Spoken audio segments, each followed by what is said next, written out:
Со вас Маријан Николовски. Вечерни вести во 9. Добро вечер.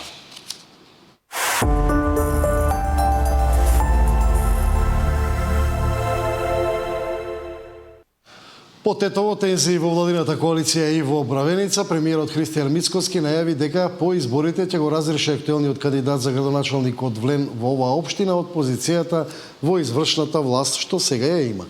Хаким Рамадани изминативе денови во јавни настапи бараше подршка од ДУИ за да го поразат кандидатот на ВМРО-ДПМН во Бравеница, кој сега е актуелен градоначалник.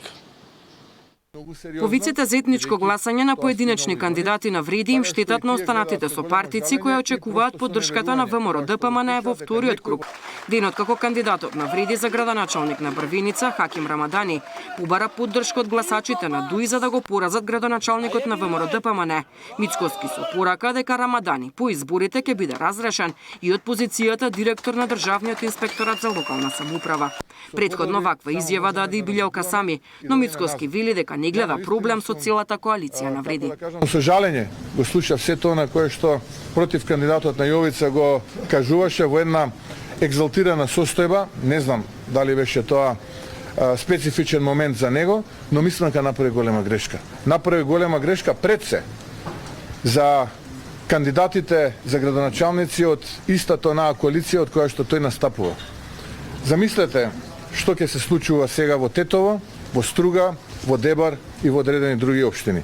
Така што толку себичен потек од политичар до сега по новата историја Македонија не видела. Да влегува, да мисли само за себе и својот кусоглед интерес, а при тоа да ги занемари сите останати кои што се исто така се борат во вториот круг за градоначалнички мандат.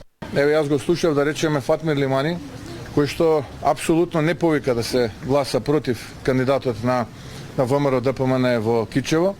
Тоа е прво. Второ, коалицијата вреди испрати соопштение дека не го поддржува Фатмир Дехари како градоначалник, како кандидат за градоначалник во Кичево. Кадровски промени во СДСМ по вториот круг од изборите најавува и Филипче. Вели, иако во одредени општини покрај притисоците врз нивните членови успеале да добијат поголем број гласови, сепак мора да се анализира и пораката на гласачите, особено во скопските општини, каде резултатите не биле според нивните очекувања. Во следните денови, СДСМ ќе одлучи кои кандидати ќе ги поддржи во општините каде нема да се надпреварува во вториот круг. Мултиетничкиот карактер на нашата земја, реално добрите меѓуетнички односи се нешто што треба да останат приоритет. Од друга страна, факт е дека граѓаните многу често гласаат по етничка линија. Меѓутоа, во контекст на прашањето кое што го поставите, во тој дел ние ќе донесеме конечен заклучок за тоа како ќе се поставиме и со кои ќе коалицираме следните неколку денови, најкасно до средина на следнава недела, некаде до среда.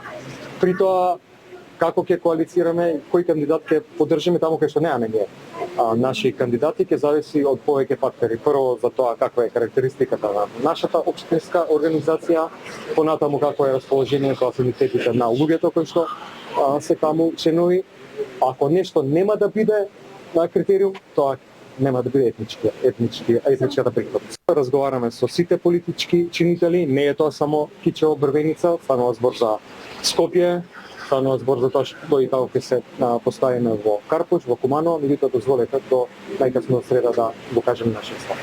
Обвинувања за непринципијални коалиции си размени и албанските партии. Одвреди велат дека секојдневно доаѓа до израз срамниот договор на ДУИ со левица за поддршка во повеќе општини, додека од ДУИ возвратија дека вреди ги заменува албанците со срби на раководни функции во повеќе институции. Деспина Тодоровска, Сител телевизија. Уште 5 дена остануваат од кампањата за локалните избори. Кандидатите кои влегува во вториот круг ги засилуваат активностите. Граѓаните од Шуто Ризари се третирани долго време како граѓани од втор ред. Мојот концепт е Скопје еднакво за сите граѓани. Тоа подразбира рамномерен развој во секоја населба, во секое населено место, да сите имаат еднакви услови за живот. Дополнително овде во програмата имаме ветено на барање на жителите културен дом Есма Реджепова, место каде што младите ќе можат да се дружат, да креираат, но и повозрастните да го поминуваат своето време. Започнуваме со хортикултурно и партнерно уредување на потегот од Зеленото пазарче до улица Македонија. Поставуваме нова изолација за спречување на течење на вода во подземните гаражи, а целата површина ќе добие нови плочки, зеленило на 2400 квадратни метри, модерно лето осветлување и урбана опрема. Поставуваме и нови детски реквизити, кошаркарско игралиште со нова подлога и систем за наводнување. Нема пробивање на нова улица. Оваа улица е 50-та дивизија која со години е заборавена и запоставена. Јас се обврзувам дека уште во првите 6 месеци од мојот мандат улицата ќе биде целосно реконструирана. Ќе изградиме нов коловоз, тротоари, пешачки и велосипедски зони и зелен појас.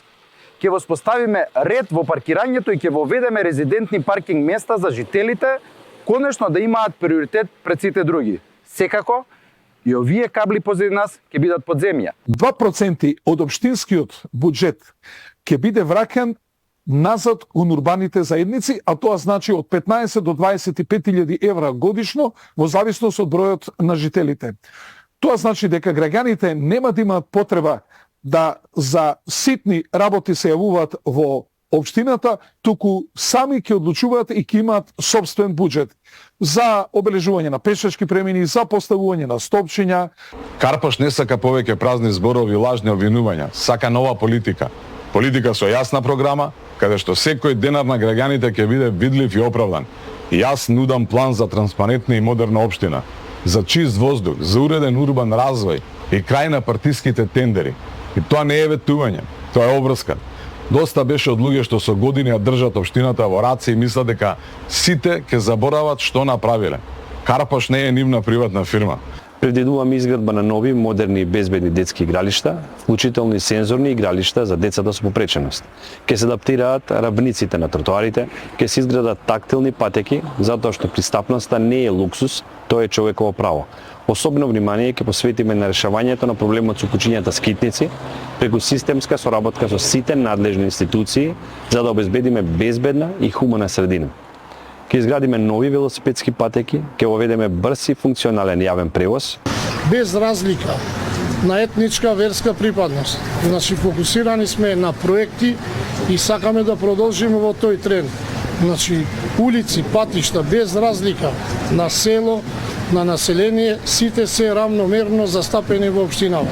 Населението докажи во првиот круг, значи тогаш имавме албански гласови, сега ги очекувам.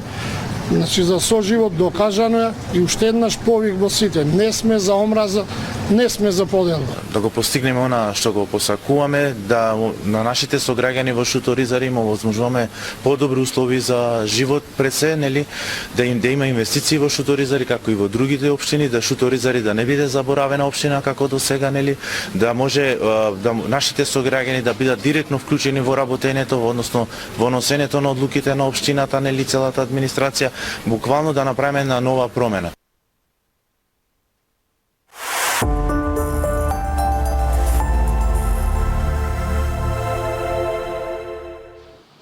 Македонија денеска, особено утре, ќе биде под најави за силно невреме. Според најавите на метеоролозите се очекува многу дожд и ветер.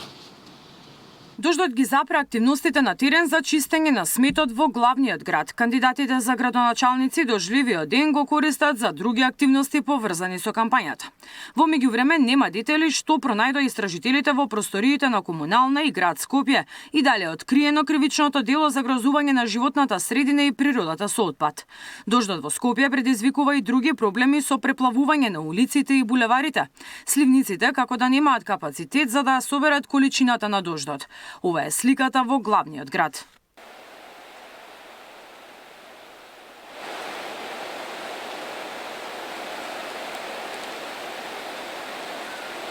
Од јавното предпријатие Водовод и канализација Скопје информираа дека секојдневно дежурните екипи се на терен за чистење на шахтите и сливниците.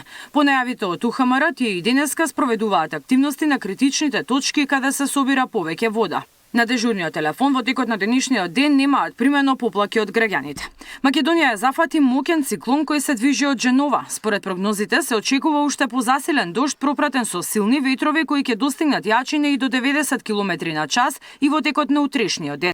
Најобилните дождови се очекуваат во западните предели, каде локално ќе наврнат околу 30 литри дожд на метар квадратен. Најмногу дожд наврна на Попова шапка, 45 литри на метар квадратен, во Полошкиот регион околу 26 литри на метар квадратен дожд, во Скопје на Зајчеврице наврнати 14 литри, а во Скопје Петровец 10 литри.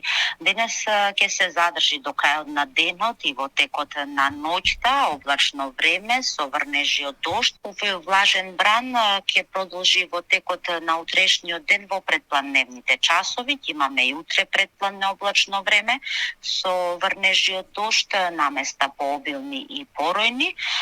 Веќе во попладневните часови врнежите ќе престанат. Од Сук до попладнево добиле само една пријава од Тетовско.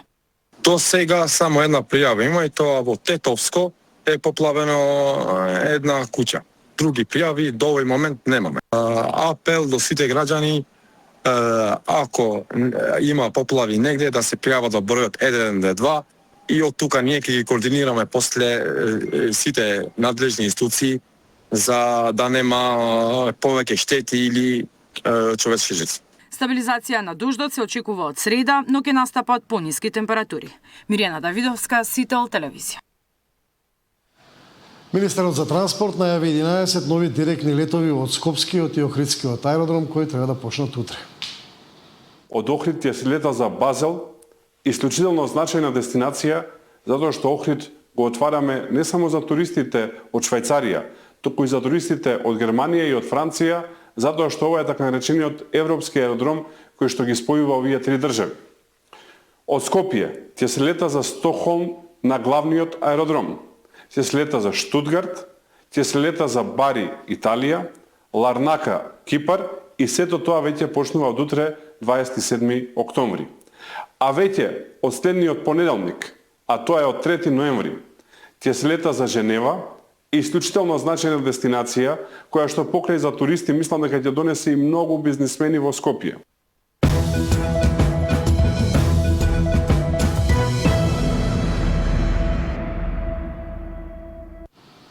Во продолжение и блок вести од